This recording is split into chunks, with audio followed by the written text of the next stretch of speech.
各位朋友，今天跟各位聊几句古话。城南小陌又逢春，只见梅花不见人。人有生老3000疾，唯有相思不可医。人生如一场重逢与错过的循环。很多人第一次听到这几句，只觉得美，但真正走过人生的人，听到的是一种无声的痛。春天又来了，花依旧开，街道依旧在。世界什么都没变，变的是那个曾经陪你走过这条路的人，已经不在你身边。人生最残酷的地方，不是失去，而是一切照旧，只有那个人消失了。你会发现，时间不会因为你的难过而停下来，四季照样更替，人群照样来去，甚至连你自己也在不知不觉中继续往前走。可是心里有一个位置始终空着。我们总以为痛苦来自于生老病死，来自于生活的压力与现实的无奈，但当你真的经历过，就会明白，身体的病可以治，生活的苦可以熬，但有一种东西是你怎么努力都无法摆脱的，那就是相思。它不吵不闹，却会在你最安静的时候出现。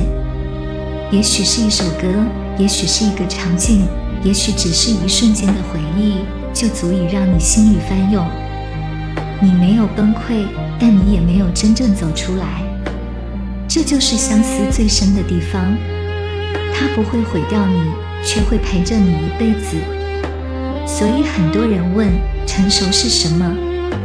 成熟不是你不再想念，而是你学会了在想念里继续生活。你依然会怀念过去，依然会对某个人心软，但你不再回头，不再停留。你开始明白，有些人注定只是陪你走一段路，不是陪你走到最后。而人生真正的课题，不是不失去，而是失去之后还能好好活着。所以如果你心里也有一个再也见不到的人，不要急着把他忘掉，因为真正重要的从来不是忘记，而是你是否还有勇气带着这份想念继续走下去。